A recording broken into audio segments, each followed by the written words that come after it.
aborder un autre sujet avec vous. S'il vous plaît, laissez-moi aborder le sujet que j'avais programmé.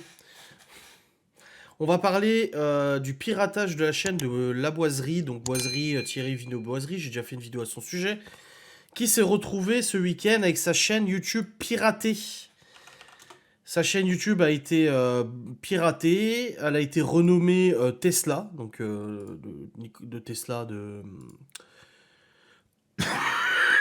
Elon Musk, avec la diffusion d'un live fake qui appelait à acheter de la crypto-monnaie révolutionnaire. Soi-disant, c'est Elon Musk qui le disait de le faire, machin et tout ça. C'est pas la première fois que ça arrive. J'ai déjà vu pas mal de chaînes YouTube se faire hacker du même genre. Sauf que là, du coup, il était emmerdé parce que pas moyen de récupérer la chaîne YouTube. Toutes les vidéos ont été supprimées. La chaîne renommée, l'image changée, etc. Donc il a essayé tout le week-end avec YouTube. Bon, le week-end c'est compliqué avec l'équipe YouTube de récupérer sa chaîne. Et là, il vient seulement de la récupérer. Il a réussi. Vous imaginez, 1,24 million d'abonnés, des centaines de vidéos, des centaines de millions de vues. Et là, il a récupéré parce que c'est remarqué Thierry Vigneault Boiserie. Elle avait été supprimée même. Elle a été supprimée hier, la chaîne. Et là, c'est bon. Apparemment, c'est en train de revenir. Moi, le truc que je comprends pas, c'est que généralement, ces chaînes YouTube sont gérées par des équipes de prod. C'est une équipe de prod. C'est pas lui qui la gère, c'est une équipe de prod. Je sais exactement, enfin je pense savoir comment il s'est fait pirater sa chaîne. J'ai déjà fait des vidéos à ce sujet. Comment les équipes de prod ne sont pas averties des tentatives de piratage. On en entend parler, ça n'arrête pas les chaînes YouTube qui sont piratées. Ils arrêtent pas de se faire pirater. Des gros youtubeurs, il y avait Michou je crois la dernière fois, ou Sardoche, je sais plus qui s'était fait hacker sa chaîne YouTube. Stéphane Edouard aussi qui s'est fait hacker sa chaîne YouTube. Enfin, je veux dire, au bout d'un moment, en plus, si t'as pas les protections, double facteur, machin, c'est très difficile de la récupérer, la chaîne. Ouais, Michou. Ce que je comprends pas, c'est comment ces équipes de prod qui gèrent ces chaînes YouTube ne font pas attention, quoi. Deux façons de se faire pirater la chaîne YouTube que j'ai identifiées jusqu'à ce jour. La première, c'est des fausses propositions de collaboration. J'ai été contacté il y a il y a un an et demi, par une marque très connue d'informatique, de jeux vidéo, qui m'a proposé du coup de faire la promotion d'un jeu en ligne, genre comme Red Shadow Legends, etc. Et du coup, bah moi j'ai répondu, je dis oui, je suis intéressé et tout ça. En plus, il proposait 1000 balles, hein, c'est énorme, 1000 balles pour ma chaîne YouTube. Donc je me dis ok, vas-y, pas de problème. Ils me donnent leur WhatsApp pour qu'on se contacte sur WhatsApp, donc je mets le numéro sur WhatsApp, je vois l'image, c'est vraiment la boîte de prod, machin et tout ça. Je me dis putain, c'est du sérieux. Jusqu'au moment où il me dit bah je t'envoie un lien. Du coup, je t'envoie par mail le lien pour télécharger le fichier du jeu, pour le tester en avant-première, ainsi que le contrat, machin et tout ça. Et c'est à ce moment-là que je me suis dit, je le sens pas. C'est trop facile. Un contrat à 1000 balles, ça se négocie, ça se discute, tu vois. Et j'ai trouvé ça beaucoup trop facile. Donc j'ai refusé, et après, quand je me suis renseigné, je me suis rendu compte qu'en fait, c'était pas cette boîte-là qui m'avait contacté, c'était en fait une extension. Alors c'est toujours la même chose. Là, je suis sûr que je peux vous en trouver un tout de suite. Chris Clark, blabla, voilà. Non, c'est pas ça. Ça, c'est pas machin. Je suis sûr que je peux vous en trouver un tellement j'en reçois. Canon. Proposition de collaboration avec Canon. Canon.com. Je suis représentant chez Canon. Voilà, on va lancer en fait un nouveau produit. Je vous présente les conditions de collaboration. On vous envoie du coup notre nouvelle collection Canon et tout ça. On vous réalisez une vidéo promotionnelle avec notre collection Canon, avec une présentation, etc. Et le paiement se fera en 2 étapes. Votre paiement final sera de 2300$.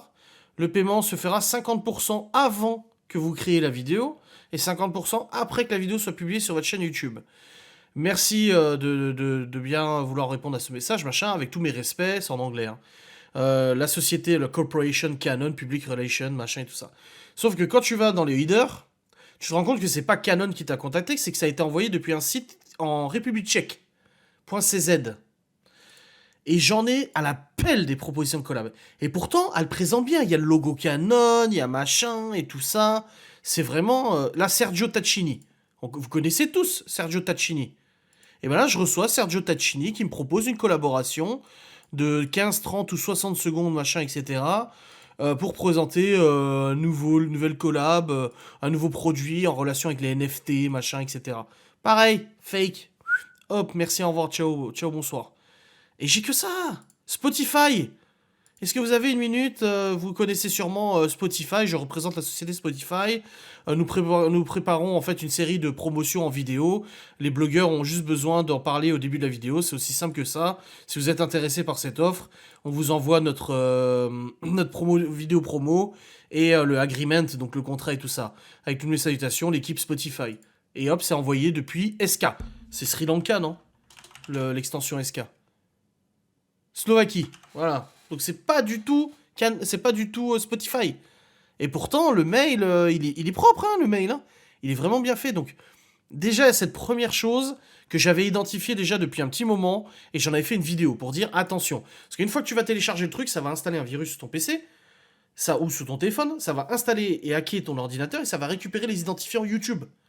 Donc moi j'ai une authentification à 2 facteurs sur ma chaîne YouTube, mais admettons qu'une chaîne comme Boiserie ou autre ne peuvent pas activer l'authentification à 2 facteurs, parce qu'ils sont tellement à travailler sur la chaîne YouTube, ils sont tellement de personnes à travailler dessus, qu'ils peuvent pas le faire. Donc du moment où le virus, ou le hacker, il récupère en fait les identifiants de ta chaîne, il dégage tous les administrateurs, et il change tout ce qu'il y a dedans, il te bloque complètement la chaîne, il enlève l'image, il remplace le titre, et il balance du contenu de merde sur ton ancienne chaîne, voilà. Comment tu fais pour différencier arnaque du sérieux? Bah maintenant j'ai l'œil, hein, quand je vois que c'est... Je vais voir dans le leader, je vois que c'est de République tchèque, bah là de Slovaquie et tout. Voilà. Quand j'ai été contacté par Amazon, pour devenir Amazon Influencer, au début j'ai cru que c'était une connerie. Au début je me suis dit, la douille. Et en fait, j'ai vu le mec qui s'appelait, enfin je vais pas dire comment il s'appelle, mais le gars qui s'occupe de ça, le gestionnaire chez Amazon. J'ai tapé son nom, son prénom sur Google, je suis tombé sur sa page LinkedIn. Du coup, j'ai vu que bah il travaillait vraiment chez Amazon, relations publiques et tout ça. Je me suis dit, ok, c'est du sérieux. Je lui ai répondu en disant je suis intéressé et tout, pas de soucis, etc., etc. Et en fil en aiguille, en discutant avec lui, je me suis rendu compte que non, c'était pas une arnaque. Il envoyait bien depuis une adresse amazon.fr ou amazon.com, donc c'est qu'il a quand même un mail dans ce domaine-là, tu vois. Et j'avais fait mes vérifications. Mais à chaque fois que je collab, enfin pour le peu que je collab, je vérifie systématiquement derrière les informations. Et généralement, je n'accepte jamais de pièces jointes. Quand une marque veut m'envoyer un contrat à signer ou quoi que ce soit, alors par exemple pour les cigarettes électroniques, il n'y a pas de contrat. Je fais une facture, c'est sur la confiance, il n'y a pas de contrat derrière. Mais avec Amazon, il y avait un contrat. Et je demande à ce que le contrat soit avec un système comme DocuSign. Verisign, DocuSign, en fait, c'est un site internet où tu peux signer des contrats entre plusieurs parties. Donc, ça t'envoie un lien qui est vérifié et qui est DocuSign, donc un vrai lien protégé, sécurisé. Tu rentres le mot de passe, hop, tu vas, tu signes ton document, lui il reçoit ta partie signée, ici il contre-signe derrière, et voilà, c'est fait. Mais je n'accepte aucune pièce jointe dans mes mails. Aucune. Les seules que j'ouvre, c'est celles des Chinois pour les cigarettes électroniques, parce que maintenant je travaille avec eux et j'ai totalement confiance. Mais voilà, toujours faire très très très attention. Et généralement, ils aiment bien passer par WhatsApp, ces hackers. Parce que sur WhatsApp, t'as pas les antivirus comme tu as actuellement sur Gmail.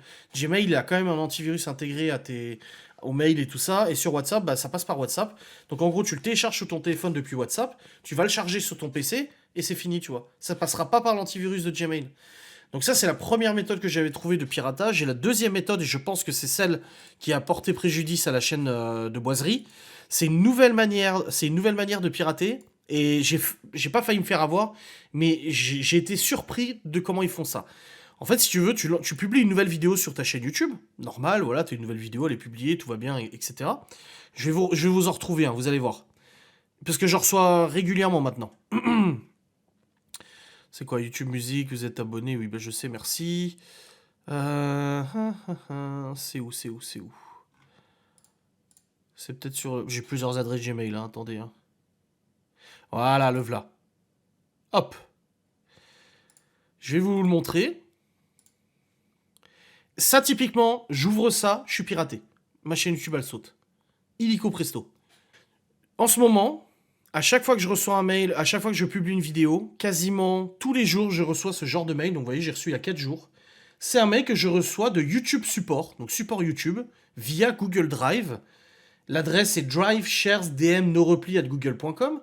Donc, c'est quelqu'un qui me partage un document dans un Google Drive. Et ce document, c'est un mail. Donc le document, en fait, c'est un mail, tout simplement. C'est envoyé à moi, voilà mon adresse Adrien Channel, machin, etc. Donc ça vient dans ma boîte mail, parce qu'en fait, c'est YouTube qui m'avertit que quelqu'un m'a partagé un document dans un drive. Et qu'on voit, l'adresse email, c'est gigi01@gmail.com, donc c'est pas Gmail. Et si tu regardes bien, le mail, c'est quoi? YouTube support est propriétaire, dernière modification il y a 4 jours, et c'est marqué bonjour Adrien Vlog et blabla. La modération a reviewé en fait la vidéo. Malone a découvert sa nouvelle chambre, l'ado est bien content. Blablabla. Bla, bla, bla, ça a été. Vous avez été bloqué, vous êtes pris un strike. Un strike, c'est très important sur YouTube. Au bout de 3 strikes, ta chaîne est supprimée. Vous vous êtes pris un strike. Au bout de 3 strikes, ça sera supprimé. Et en fait, là, il y a un petit PDF.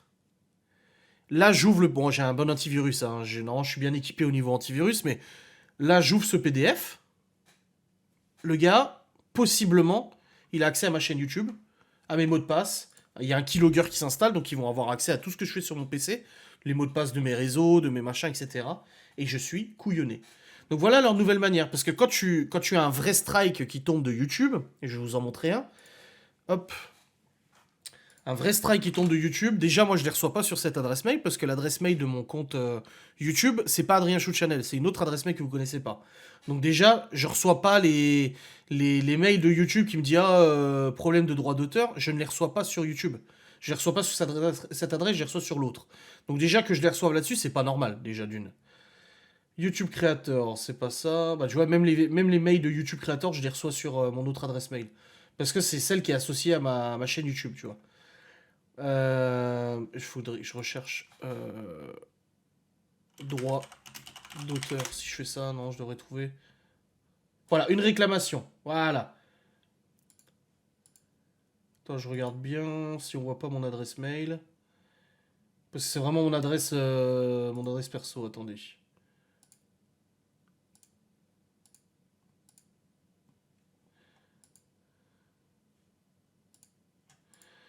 Je vérifie 3 fois. Hein. Non, c'est bon. Ouais, non, c'est bon. Et voilà, quand tu as une réclamation de YouTube, tu reçois un mail de YouTube. Donc c'est YouTube qui t'envoie le mail. Et c'est... Ouais, j'ai 6000 mails, ouais, c'est normal. Et il dit bonjour Adrien, le titulaire des droits d'auteur a revendiqué le contenu utilisé. C'était je suis un pirateur informatique et on en parle et on parle nostalgie. Il y a une musique dedans qui a été strike et tout ça. Et voilà, vous affichez les options. Donc ça, c'est un vrai mail de YouTube d'avertissement de droits d'auteur. C'est pas le truc qu'on a vu avant, là, où en fait le mail est contenu dans un fichier Google Drive. Donc voilà la nouvelle douille. La nouvelle douille, c'est de faire croire que tu as eu un strike. Donc déjà, quand tu sais que tu as eu un strike, tu flippes, parce qu'au bout de 3 strikes, ta chaîne, elle est supprimée sur YouTube. Or non, il n'y a pas de strike, tu vois. C'est pas comme ça que ça fonctionne. Quand tu as un strike, c'est affiché dans ton compte YouTube, c'est marqué. Il y a pas de surprise ou quoi que ce soit. Là, tu regardes mon compte YouTube, ma chaîne YouTube, et j'ai une infraction commise par la chaîne depuis maintenant 1 an et demi, c'est là, je peux pas l'enlever, ça me casse les couilles. Mais j'ai pas de strike. J'ai rien du tout. C'est marqué ici, en fait, quand tu as une infraction au droit d'auteur, en fait, ici, c'est marqué une nouvelle infraction au droit d'auteur. Et quand tu vas dans ta vidéo, en gros, elle est démonétisée. Regarde, si je vais monétisation, limitée, hop, voilà, tu vois. Là, les vidéos cigarettes électroniques ont toutes été démonétisées. La vidéo sur le harcèlement, démonétisée. L'urbex, démonétisé. Urbex, démonétisé. Etc. Tu vois, ça, été. Et puis, soumis à une limite et confirmé après examen. Donc, voilà, vous voyez. Donc en fait, quand il y a un ayant droit qui demande un truc, en fait, tu reçois une notif ici. Forcément, tu reçois une notif ici. Et quand c'est un strike, bah, c'est encore plus chaud, hein, la notif que tu reçois. Donc non, il y a pas de souci. Moi, j'ai vu ça. La première fois que j'ai reçu le truc, je me suis dit, tiens, c'est bizarre, un strike. Puis un strike, c'est quand même chaud. Qu'est-ce que j'ai fait pour avoir un strike, quoi? Et après, du coup, mon réflexe a été tout de suite d'aller voir sur ma chaîne YouTube le strike. Ce qui s'affiche. Et là, je vois rien sur ma chaîne YouTube. Je me dis, bah, c'est bizarre, la fiche chaîne YouTube me ressort rien. Je trouve ça bizarre. Je retourne voir le mail et je l'ouvre pas. Et je regarde, et là je me dis non, c'est une douille, c'est pas possible. C'est là où j'ai vu l'adresse email après. Et je me suis dit, ah les connards, la nouvelle technique quoi. Un avertissement de YouTube, ouais. Ça, c'est grave quand même de faire ça, c'est vraiment abusé. Oui, bon après c'est les hackers, hein, de toute façon. Qu'est-ce qui pourrait faire avoir un strike? Moi honnêtement, je me demande si ma chaîne va pas être supprimée avant que je me barre. Hein. Tu peux avoir des strikes pour des contenus interdits. Tu peux avoir des strikes pour des infractions multiples aux droits d'auteur. Genre, tous les jours, tu mets des musiques que t'as pas le droit et au bout d'un moment, YouTube, il te dit, ouais, arrête là, tous les jours, t'en mets. Donc ça, tu peux l'avoir. Tu peux avoir pour... c'est comme Twitch, en fait. C'est voilà, c'est des bannissements et tout ça. Et au bout de 3 strikes... Au bout d'un strike, je crois que tu peux plus faire de live sur YouTube. Au bout de 2, t'es limité. Et au bout de 3, tu peux plus rien faire, aller supprimer ta chaîne. Mais c'est des grosses infractions. Moi là, j'ai une infraction commise par la chaîne, mais c'est pas un strike. J'ai pas eu un strike. Parce que j'ai accepté de supprimer la vidéo. Voilà, c'était le 10 avril 2021. Donc pour l'instant, j'ai pas de strike, ça va. Mais ça peut arriver à tout le monde, un strike. Hein. Regardez, moi, l'histoire de Twitch, les culs nus qui se sont affichés, ça m'a fait sauter pendant 3 jours ma chaîne Twitch. Ça va vite, hein, de toute façon. Hein.